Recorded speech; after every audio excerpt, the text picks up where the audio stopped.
Gonna get that crazy. All right, let's go. Welcome back to the Max Effort Kitchen podcast. We got a great segment for you. It's called The Athlete and the Chef. So sit back, relax, and let's go.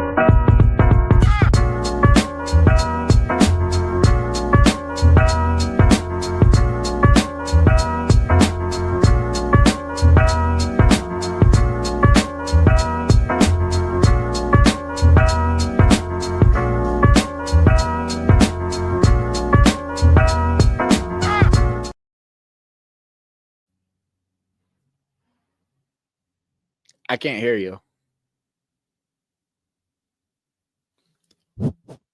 I can't. There we go. There you go.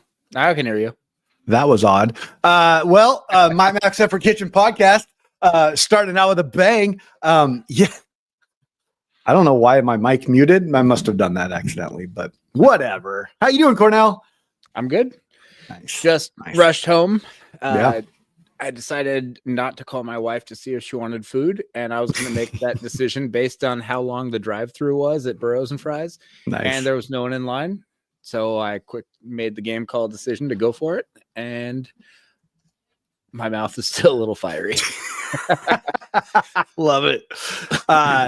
If nobody's had Burros and Fries, I think we all agree. Everybody that I know agrees that this place is the freaking best.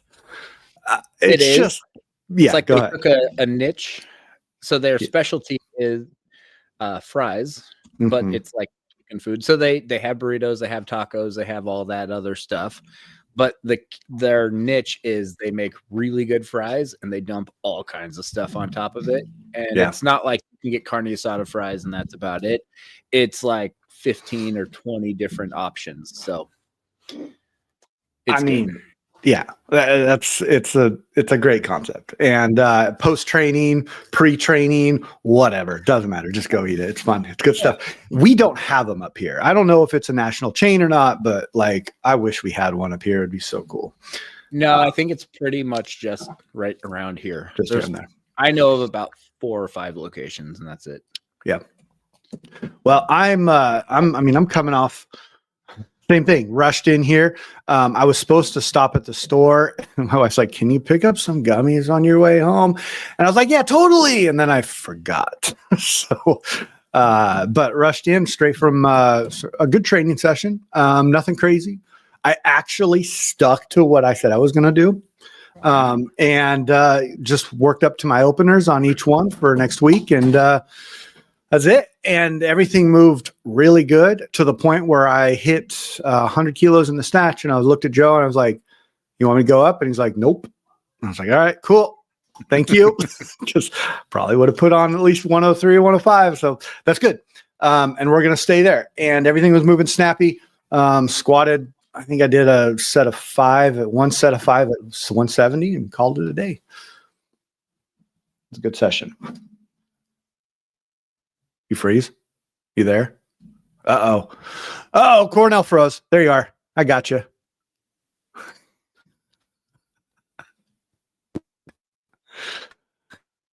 We are live and in charge right now. We got something going on here. Cornell, you good? Now it's better. Okay, cool. It There we froze go. up for a second and then went all digital and then, yeah, I think we're good. Love it. Well, overall, it was a great session. Good time to hang out with the team. Next, so I'm competing next Saturday, and it's just a local meet. It's like kind of like the last one of the year. There's some pretty good lifters that's going to be in there. It's 2 sessions, men's and women's, and each session has about 14 lifters in it, and that's it in one day, and it'll be fun. But I didn't realize that like a lot of the bigger organ lifters are going to be in it. And that seems pretty freaking cool. At least on the female side. Okay. Yeah. So I mean, we're not getting the glimpse of Sester by any means, but yeah, it'll be fun. It'll be a good one. Cool. Yeah. No, that'll be good. I like that they're squeezing one in at like literally the last minute that they could. And for the Literally. Literally last. Yeah. I was like, Joe's like, you should do my meet in December. And I was like, yeah, cool. And he goes, okay, it's the 27th. I was like, wow, I don't know if I've ever done that. Last year he did it on the 31st, and I was like, oh, okay. So he always, I guess this is a thing. He always does Okay. kind of this last thing. And from what I understand, there's a handful of people, about 5 people in the comp that are just doing it to literally qualify for the Arnold. So Okay. What you should do, have you looked at your rankings for the year? I haven't. You should just see what they are, Okay. see where you fall in line, and then see if it's something that you can beat. And then know that no one else can beat you if you beat it. And I end the year with the solid win. I like that. That's kind of fun. Yeah. So let's see. How's training going for you? So I'm trying some new stuff out, and I've been a little bit inspired to try see what I can do. I made a post the other day I just went live, and I haven't posted any of the videos. I did leave the actual whole session on there. It's like 20 minutes. I'd never watch it, but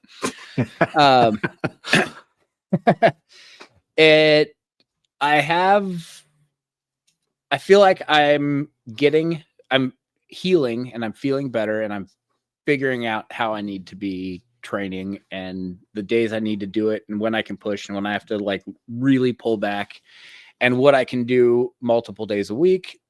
And so I'm talking with my coach about doing a very niche program. So basically Nice. what I'm saying right now, I'm done weightlifting as a sport.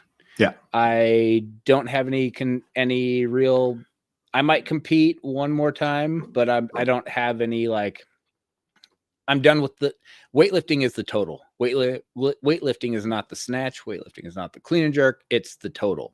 Correct. So I'm essentially just kind of telling myself I'm retired from weightlifting. Okay. But I'm still going to do movements that I enjoy. Yeah. So I'm not going to worry about competing and having to put them both together. And I hit the clean and jerk. The dream for me, the clean jerk was 175. For so many other people, it's 182, but 3 reds with collars, that was a big enough deal for me where I never thought I would actually do that. And I did. Yeah. Nice. But the snatch, with our old team, I had a competition going where I was trying to push a lot of these guys to hit 125 in the snatch, or they all wanted 120. I'm like, no, you guys got to hit 125. Yeah. Like, stop thinking about 120. Like, think about it in competition where you don't have 2 reds on the bar yet. Right. And there was probably like 6 or 7 people that were chasing that 120. And then I put a bet out there just saying that I wanted to do, basically I was going to buy him a bar, whoever hit it first. Right. But then the part in there was, if I hit a 155 snatch, then I didn't have to, that was basically going to end it. I didn't say that they had to buy me a bar, but I was like, you guys are chasing that, but know that I'm chasing this. And honestly, I don't know if anyone ended up hitting the 125. I left the team probably about a year later. Mm-hmm. And I think I got closer than anyone else on the snatch. I've finished with a 153. That was about a year and a half ago. Okay. But I'm like, you know what? I was weightlifting then. I'm not weightlifting now. I'm going to just chase the stuff that I want. So I talked with my coach about it a little bit, and she's taking a class or something online, or maybe, I don't know if it's in person, what it is, but it's longevity in sport.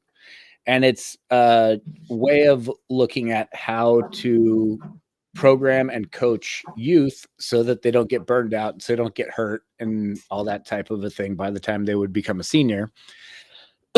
But now she's like, I can easily just modify this to be for masters and how to keep them lifting for as long as possible. Right. So there's going to be the good part is I'm the test dummy, and I'm going to be working with her, and it's not just going to be, here's your program, go do it. I thought about going to a handful of other people about this, but I'm like, you know what? She knows how I train. She knows when I have to pull back. She knows when I push. and she knows that I'm not faking it and I'm not being lazy. Right. So like, I think this is probably the best route to go, and we're just going to see what happens. So, yeah, that's kind of what my goal is. I set yesterday, 2 weeks ago, I think I hit 125. Last week I hit 130. The goal for this week was to hit 130 plus. I made 132 with no misses, 3 misses, and a make at 137. And I called it there. I'm like, we're just going to call that my baseline right now. So, yeah. I like, and you know, obviously we had talked about this already, but I like the way you're doing it. You're being specific and really, actually, no, let's not use specific. You're being intentional about it. And you're just saying like, hey, this is what I want to do. This is my goal. So this is all I'm going to focus on. I think, myself included, a lot of people get really wrapped up in like, you know, doing the whole thing in the picture. And then, and you made it very clear that like, no, I'm snatching and that's it. Yeah. You're not like going for a total. You're not like trying to compete. You're not like trying to, you know, break any world records or whatever, you know, you're saying for me, my goals, I want to do this. And I like that. I also like that you've picked a person to align with you as a coach that knows you, that has seen you lift for 3 years now and has been very close to your lifting. And that right there, and y'all know how I feel about coaches like that right there is that's the golden nugget right there, is like having somebody that knows your personality, knows how you lift, knows your work ethic, your drive. And, you know, it's like you're kind of like, it's like Legos, you know, you're putting each piece in the right spot to eventually build this like amazing, you know, castle. But yeah, kind of a stupid analogy, but you know what I'm saying. And I like that. I think that's really neat. It's going to be fun to watch. It's going to be fun to hear about. And I'm excited to see you do it because you know, the thing about me is I have no doubt in my mind that you'll hit it. You know, but that's just me looking from the outside. So I think it's going to be great. Yeah. I basically said, I don't want to care about cleans. I don't want to care about jerks. I don't want to care about squats. I don't want to care about pulls. I will do what you program in there because I know that I don't necessarily have to do cleans and jerks and that kind of a thing, but I know that I'm going to have to do some pulls. I know I'm going to have to do some squats, but she has also seen how my body just completely falls apart if I overdo any of that. And it's like, I either can't do volume and I can't do intensity. Yeah. Yeah. So, but I've also never done something where it's like, hey, you're going to do 5 sets. Not that we always talk about 8s on the show. Not that I've never done, I did do sets of 8 the other day, but it was at 85 and then 90 kilos. And my legs were so ruined, but it was just my legs. It wasn't my hips. It wasn't my back. And I was like, okay. Yeah. Well, I've never been someone who's going like, I'm going to go and start squatting some reps, some volume at 200 pounds or less. But maybe that's all I really need to get my number. I mean, I haven't done a squat other than the other day in 6 months, I don't think. Yeah. And I snatched 300 pounds yesterday. So if I can start adding in some more stuff, I don't need to be able to I don't need a lot more strength. I just need to get strong in the certain areas. And some of the other stuff that like a couple of people asked about, they're like, what body weight you're going to do it at? I'm like, I'm not even going to probably get on the scale. I'm just going to like leading into Worlds. Goal 1, get down to body weight. Goal 2, do my best to win. I got down to body weight, 2nd place. Right now, the goal is I'm not weightlifting anymore. I don't have a weight class. I'm not having something I need to stick to, but I have a goal, and it's not going to be this long. It's not like we're going to be doing this for 2 or 3 years. Like I have an end date that I'm trying to do it by. And then after that, it's going to go back to like, all right, let's get the body back to where you feel good. You're not just strong. Right. And Right. but I want to be able to have enough body weight on me to recover and to not just feel like I'm dying. Yeah, I mean that makes sense. And really like you're there's no reason to worry about your body weight on except for recovering and feeling good daily. And that's a big thing. You know, Joe said something to me today when I was like telling him first thing he always asks me, how you feeling? And I told him, I said, I'm lifting strong. I'm the heaviest I've been in a long time, or maybe ever in this sport. But I go, my day to day sucks. Like I'm winded. I feel exhausted a lot of the times in the middle of the day. Like my body weight is just crazy. And, he's like, but you got to look at it like this. Like you've gone since Worlds and to now, and you haven't had any injuries. And he's like, there's something to be said about that. I'm like, Yeah. Yes, there is. I agree with you, Joe. And so, what you're saying is like, you're gonna use body weight as a recovery thing, and I like that. That makes complete sense. And it just aligned, like it just kind of like lined up in my head as you were saying that to what Joe said, and I was like, oh, that makes total sense. So, yeah, I'm hoping I'm not going to fill out a 110. Yeah. But also with the weight classes right now, it's like, well, obviously I'm going to be a 110 when I do this because I'm not going to be a 94. No, you're not. No, you're not. So, well, that's cool, man. And, obviously thank you for sharing that on here, but, I think, there's, it's like, I was talking to, I forget her last name. I know, her first name is Kat, masters lifter woman, has a little doggy, always breaking records and shit. You know who I'm talking about? okay. I think so. I'm just running a blank. I recognize the name and I remember a dog, but I can't put them together. She's at all the big masters meets anyways. She used to be Joe's athlete. She is no longer Joe's athlete as of like a couple of years ago, but she was at training today and she what happened? Yeah, I know, right? Joe's great. And he's always like, I ask him, I'm like, hey, what happened? He goes, oh no, they're just moving on. I'm like, cool. Or he'll be like, yeah, they broke up with me. So, but we had a quick little conversation as I was like kind of leaving the gym. And I was just like, I went up to her and I said, hey, congratulations. I saw your lifetime PR. And I think it was at the Louisville meet. Okay. Cohen? I don't remember which one it was, but it was a Louisville one. And she hit a world record and all-time lifetime PR total.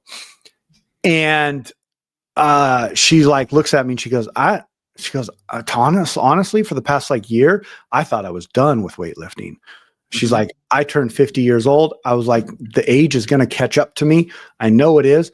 And then she's like, all of a sudden, out of nowhere, it's just, she's like, I was lifted in Orlando and I was like on fire. And so I went to Louisville and I said, let's just do this. And she broke some records. She made lifetime PRs. I don't remember what the numbers are, but I know that it was a pretty exciting moment for her.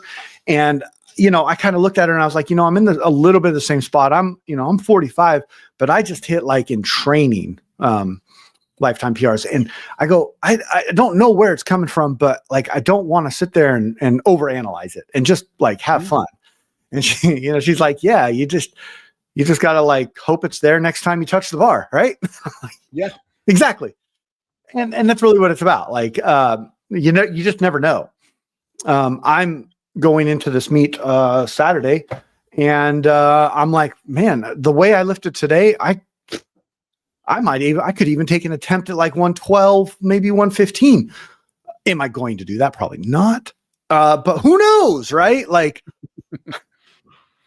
could you don't try it? You won't miss it. Hey, I mean, how many 120 snatches have you missed? Yeah. None, because I've never attempted. I didn't ask if you've ever attempted. Just how many you've missed. There you go. I like that. And so, like, you're at an age and where you feel like, okay, this is it. I'm done competing.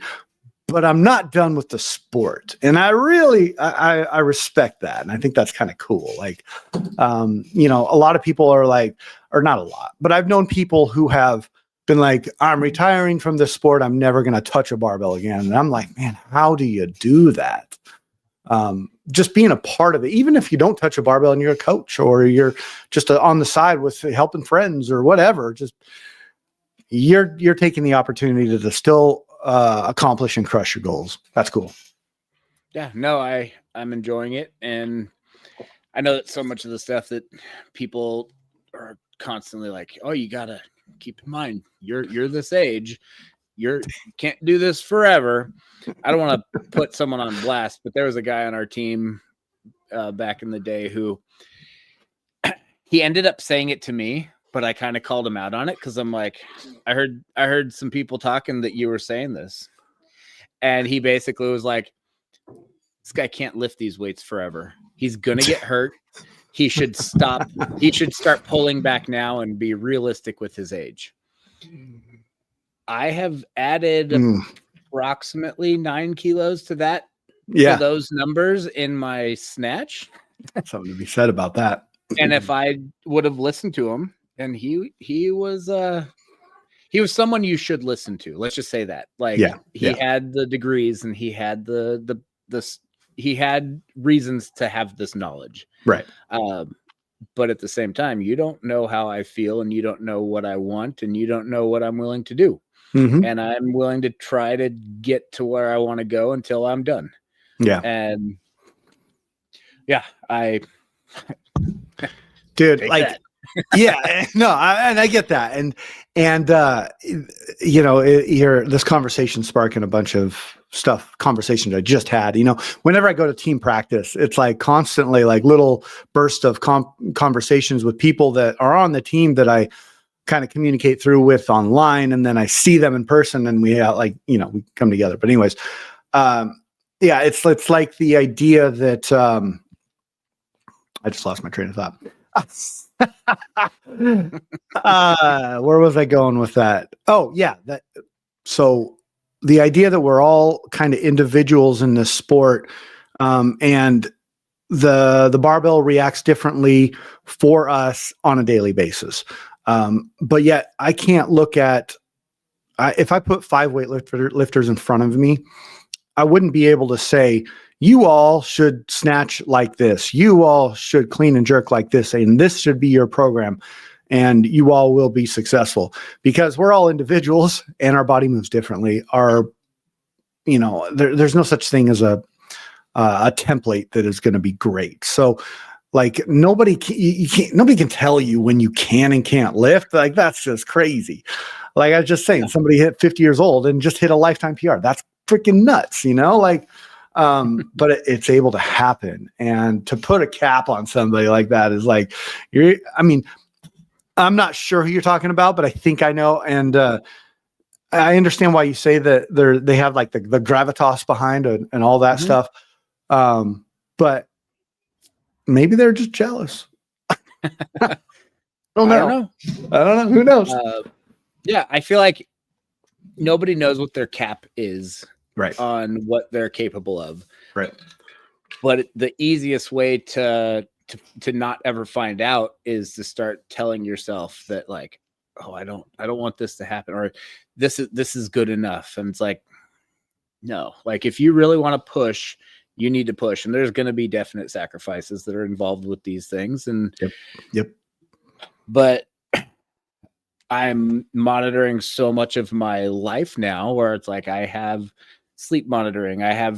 We're watching my kidneys, we're watching my blood pressure, we're watching all of these different things that are just going on in my life that are unfortunately part of getting older. And it's funny because there was so many, like you hear about stuff from the 50s, like, oh yeah, I don't know why he just dropped dead of a heart attack at 50 years old. Like, I wonder how many of these things were like, if I was born in the 50s, would I drop dead of a heart attack in the next 5 years? Yeah, maybe. But with at least modern stuff that's becoming more and more popular right now, like with medicine things, like I'm getting my blood work done every 4 to 6 months just Right. because I have pre-existing conditions that I need to monitor, and I go down in body weight and all my markers go up. And I'm like, okay, so that's a good thing. So if I push for the next 3.5 months, I'm probably not going to get that jacked up. Right. Fingers crossed. Fingers crossed. Yeah, I think you're right about that. And also, I also think that, you've been doing this long enough. You've, maybe this might be a little overstatement, but I think you've pushed through the hard shit, and you know your body well enough to know when to push and when not to push, which means that you could do this and 3 months is not going to kill you, because you're going to know at a certain point if you can't do it. And your body's going to tell you, and you're smart enough to see that. You have the experience in the sport to see that. And let's say I don't end up making the 55, but I end up making 50 again. Yeah. Still a win. Still a win. And it's still a win. Like how many 44-year-olds are going to be able to say they've snatched like 150 plus? Yeah, not many. That's when I hit 153. I think I weighed around 103 to 104. Yeah. So that was pushing like 1.5 body weight, which is, I'm pretty happy with that. So I think that's a good like equator line of like, if we're, not many people talk about this in the sport, I think about the body weight situation, but it comes in my head a lot of like, cool. You just hit a 105 snatch. You just did a kilo over your body weight. Let's keep going. Yeah. I also look at the supers and I'm like, that was awesome. You made 165 kilo snatch. Yeah. You weigh 168. Yeah. Exactly. Like I know a handful of supers where I'm like, I'm not taking away from what they're doing. Right. But if I put on another 50 kilos in body weight, I wonder what I could potentially be doing other than not breathing. I was going to say, you'd probably hit some big lifts and then you would drop dead. Yeah. But I feel that, I feel the difference between, 100 kilos and 104 kilos. And it's not like, and I'm a little dramatic about it. Just because I'm overly sensitive about that stuff. And, but like, if I were to go up to 110, I think I would drop dead. So again, dramatic, but, you feel the body weight, you really do. Mm-hmm. But you also feel it on the platform. And boy, like I had a teammate that was lifting in front of me, today. And she was like, she watched me hit 100 and she goes, that looked like you're 70%. And I'm like, that's never been my 70%, but thank you. And it reinforces the idea or the thought, that weight moves weight. And I know there's a sweet spot to that because, you want to keep the speed involved, but you also want that weight to be able to create the momentum. And so, I just think that everybody needs to find a little sweet spot. I think that, the supers, I always look at that and I'm like, man, they're lifting. And I've thought about this before.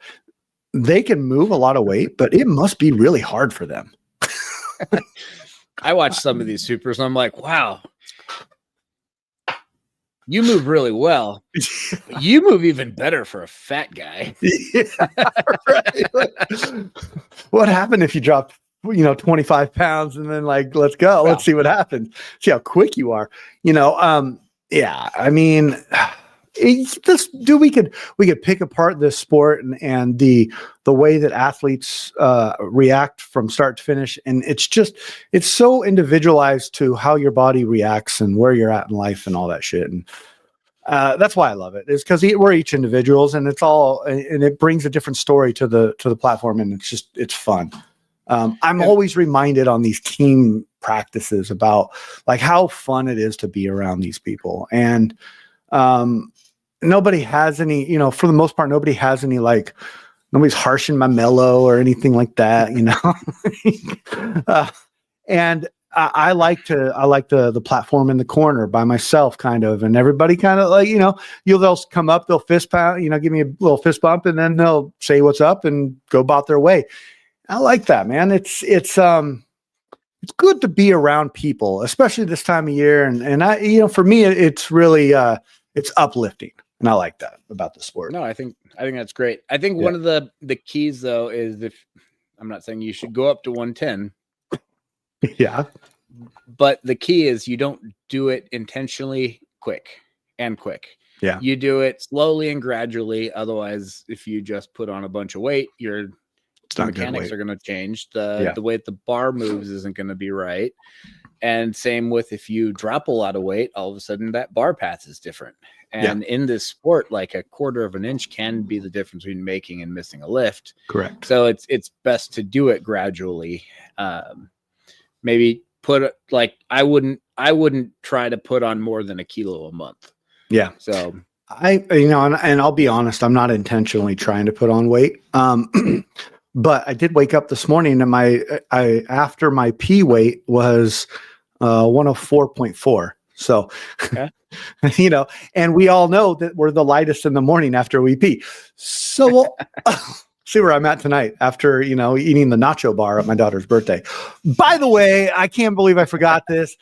Happy birthday, Maddie. I know you're watching this. 16 years old, not getting her license. And we're doing it, you know. So yeah, no, it's we have a big party tonight, and I just wanted to say happy birthday. Love you, proud of you, and keep kicking ass out there. All right, back to the regular skip.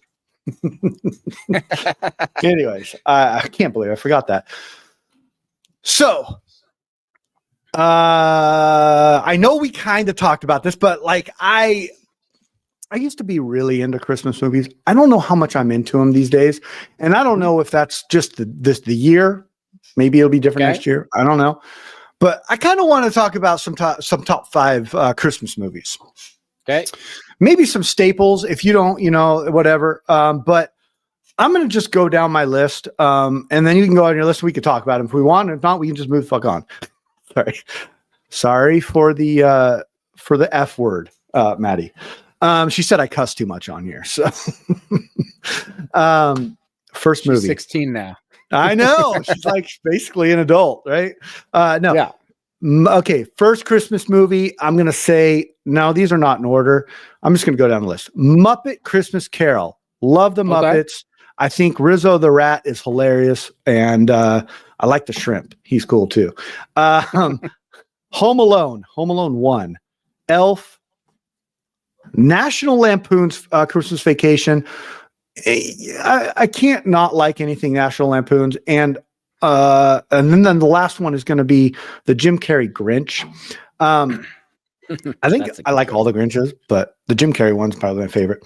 Now, I want to say that these are very specific movies. I only watch them one time a year, and it's one of those things that like movies these days are like 3 hours long.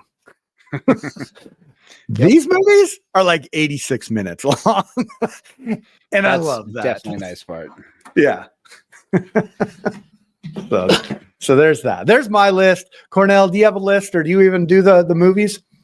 So I just scanned through. I just put in like top Christmas movies, and then I just scrolled through it. And I'll just say I knew I was going to say Elf, because that's a modern classic. Like that. I agree. It's probably one of the newest ones that will go down as being like a totally great one. Yep. Home Alone. Yep. That's probably definitely one. The other part that I like about Home Alone is you don't have it's a movie you can watch any time of the year still. You can. Yeah. I wouldn't necessarily watch it just at Christmas time.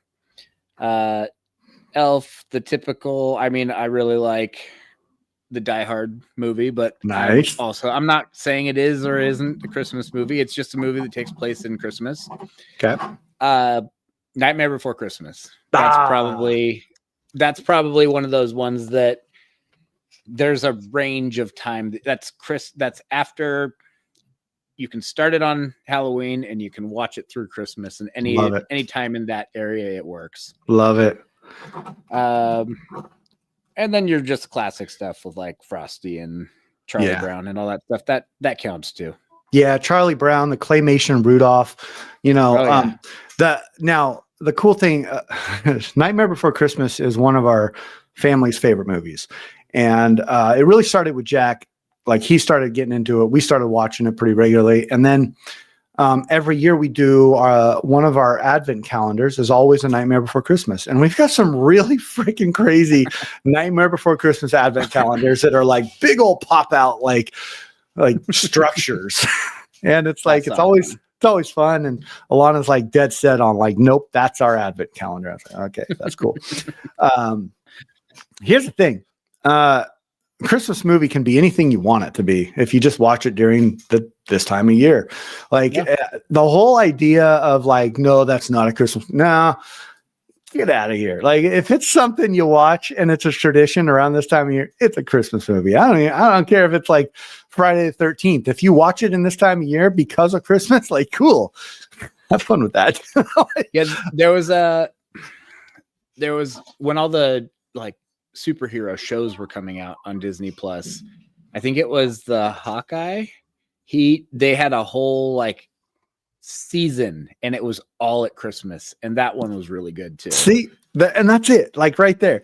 Whatever, like you remember doing, watching and stuff like that. So I like that. Well, I was going to say something else about the Christmas movies, but I think overall, it's a fun time of year to do these kind of things, and I love this. I like this month. It's just one of my favorites. We don't have a ton of family that we go around, but this year we're spending our Christmas Eve after the afternoon mass, and then we're going over to a Filipino families, are really close friends. They've invited us to see what that's all about. And so we're going to go hang out with probably 20 some Filipinos. They're going to be like a galore of food. And they actually open presents at midnight, which I find to be very interesting and very kind of cool. We're not going to stay that late. But I was like, that sounds cool and terrible. Yeah, I'm not staying that late, but I definitely find that to be a neat tradition that they do, and good for them. But looking forward to just experiencing, maybe different culture, different food, and being with people that we love and just have a great time with. So that's great. No, we've got my side of the family's Christmas tomorrow. Nice, because it's funny how parents work. Yes, it is. My parents, they were very big on, like, the whole time we're growing up, like, hey, don't let your in-laws push you around. When you get married, you have to set your own boundaries, and Christmas is for you and your family. It's not supposed to be something that you have to drive around and hit all these different places, and like, make sure you're firm with them and they understand. And it's like, cool. Yeah, got it. Yeah. Right. Get married. Don't really have anywhere to go. So yeah, we go to hang out with my parents and my wife's parents on Christmas, have a kid. And they're like, all right, you guys need to be here at 9:30 a.m. Like, no, we're spending Christmas at home with our family. Yeah. Well, no, you have to come and you have to do this, and you can't miss Christmas. It's like, remember all the stuff that you were telling me that I had to make sure I stood up for myself, and I'm doing that right now. No, we didn't mean that with us. We meant that with your in-laws. Like, you're the in-laws now. But they're in-laws. Dude, that's so funny. I had to push back. Then my sisters slowly all got married. And then one of them, she doesn't listen. So she's totally like spineless, and she's not going to stand up to them. So she's literally the one who's like, well, we got to go to this family and then this family and then this family. It's like, oh my gosh, you have 4 Thanksgivings on Thanksgiving. No way. No Um, way. And then finally, 3 out of the 4 of us were like, we're not coming. And we Yeah. told my parents, we're like, you guys, you are empty nesters now. You can come and drive around everyone's house if you want to see everybody.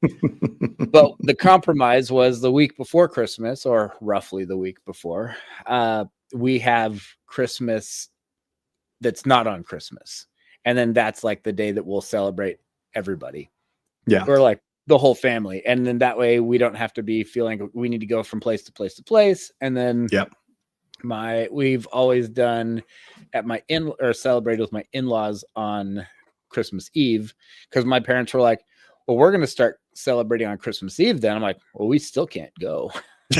I know. Right? Like they were the ones who kind of backed away from you guys and said, how about we just get Christmas Eve and then they can have Christmas Day, like when we first got married before kids. So it was like, yeah, they took the back seat on that one, and we're going to continue to give them that seat. So Let me ask you this, because I tried this once for a Thanksgiving back in the day. Have you ever combined? Like everybody one day, one house, or just Christmas or anything? Okay. We have Thanksgiving. Okay. But what we normally do now for Thanksgiving, because my in-laws, they're quieter people, and my real family, my blood relatives, Yes. they are partiers. And not like partiers like they're getting drunk and everything, but I think we've talked about this, about that Thanksgiving that I kind of put my foot down with them. Yeah. One year we showed up 65 people. And I'm like, I don't know half these people. Wow.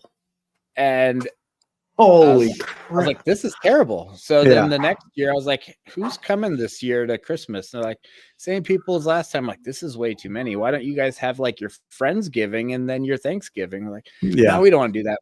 These are basically like our family. I'm like, holy. I am your family and I don't know these people. So I went, and it was worse. I think there was more people there that year. Oh boy. And then I told them right after Thanksgiving, I said, hey, this is not our family. This is not what Thanksgiving's about.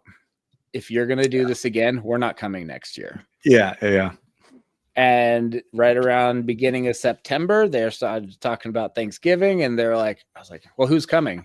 Oh, same people as last year. I'm like, cool. Hope you guys have a fun one. Like, I was like, they're all coming. You want to see if your family wants to go on a cruise? Yeah, goes, I know, right? Yeah, let me throw a text out. Like within 30 seconds, they're both like, that sounds awesome. Booked a cruise. Nice. Talked to my parents about a week later, and we're like, so like all those people from last time are coming again? Like, yep, it's gonna be amazing. Like, cool. Well, they're all here, so we're not gonna be there. You're not gonna miss us because you have all 65 of them. We're going on a cruise with my wife's family. And they're like, what? And basically from that point on, it's been only the 22 of us. only the 22. Dang, dude. That's intense. And that, Alana and I used to always joke around about that when we're like, coming into the holiday season, we're like, we should go away. Like, let's just plan a vacation now and let them all know we're not going to be there. And, life kind of worked that out for us, I guess, in a weird, dark way. I would say the only downside when we went away for Thanksgiving is you go on a cruise. They don't care it's Thanksgiving. No, they don't. Like, you didn't know it was Thanksgiving. So when you go to the fancy restaurant for that dinner, like one of their always options is turkey. So like everyone got turkey, but they probably just maybe got a little bit more turkey, but there wasn't they didn't have any decoration. They didn't have anything, but that was that makes sense.